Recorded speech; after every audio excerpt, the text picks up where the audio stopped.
Furniture makers are going to hate me for showing you this. But the truth is, I've been using templates and patterns since I got started in woodworking, and I've been able to accomplish most builds.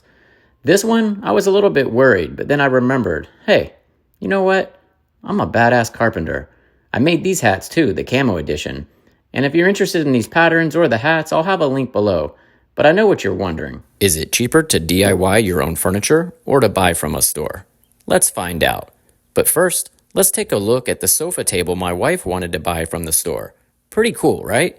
But it was going to cost nearly $5,000 for the size. And here's the space we're going to do it in.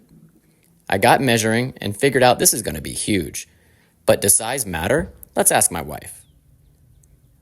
Ugh, this is awkward. Let's move on. Using dimensional lumber from the construction store, we're going to get busy. But I needed to make a template first. This was going to be for the dovetail portion of this table. That was either going to make this project or break it. And I continued with chopping all the wood up because I needed to get it into manageable portions. After I milled it, I had one leg and another. But I needed to do further flattening on it because it was a bit wonky. But I know what you're thinking. Let's talk numbers. We already went over how much it was going to cost to buy this piece in the store, which was $5,000 before shipping and taxes for the size that we needed. I mean, that was outrageous, am I right? I'm just the working class. Where's the working class furniture store? Since when in life did inflation get so expensive and through the roof? To buy a simple table in a furniture store was going to cost $5,000. This is crazy. But pushing these blocks through the planer, this was a struggle. And I was beginning to doubt myself on this project, thinking, am I going to pull this off? Sometimes when you start these DIY projects, you can be really insecure or not confident with your skills or your technique. And I gotta say, I was really feeling that right about now. This part of the build was for the tabletop portion. I'm gluing them up and getting ready to clamp them down. And while we give this glue time to cure and set up, let's get back to my DIY cost. The lumber, the glue, the screws, everything from A to Z cost me a smidge more than $110. Are you kidding? I mean, that's a savings of more than $4,000. Wow! But I know what you're thinking. So what? What are you going to do with that savings? Well, I had a plan, and it was to buy a new truck. After all, I am a carpenter and I need one badly. I mean, geez, take a look at my beater. I've had this vehicle for a long time. The handle's broken, the seats are ripped, the dashboard is cracked from carrying lumber, and it's destroyed from working materials. I mean, it's time. So I got busy going to car dealerships and looking at quotes online. And again, inflation slapped me in the face like a bad hangover early in the morning. Since when did it become acceptable for a new car payment to be over $1,000 a month? What? Over $1,000 a month? No, thank you. So for now, I guess I'm going to keep driving my beat-up beater until the day the wheels fly off. Let's get back to the table build. Inflation's got me bummed out.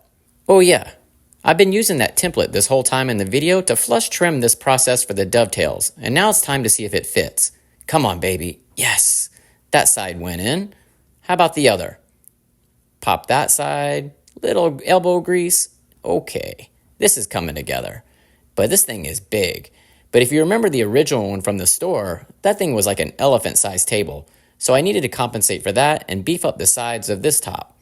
This is how I'm going to do it. Now, the most important part, in my experience anyway, to building a piece of furniture is the finish. It doesn't matter how awesome you build the piece. If the finish sucks, the piece sucks. Now I'm using an angle grinder and a wire wheel. What I'm trying to do is remove the soft grain from the wood and retain the hard grain. This will give it that old, aged, weathered look. And this is going to be critical because that wood in the furniture store looked old. So I need this to look old. And this is just going to be the natural process of doing it. I'm adding some stain, and this is not really going to be the color, as I'm going to come back and paint over the top of this. This will create an aged shadow effect. Kind of like a old, weathered, seaworthy boat dock. It's got undertones of browns and grays just popping through, and it just looks awesome, right? Well, this is my process, and this is how I'm doing it. So far, my plan is working out pretty well. $110 to build this piece of furniture is huge if you ask me. And buying it and spending $5,000, that seems absurd. But since no one's asking me, we'll just move forward with the second layer of paint You can see how it's starting to come together, and you can still see that dark brown popping through in some of the low parts of the grain. That's that old weathered effect. Nice, right?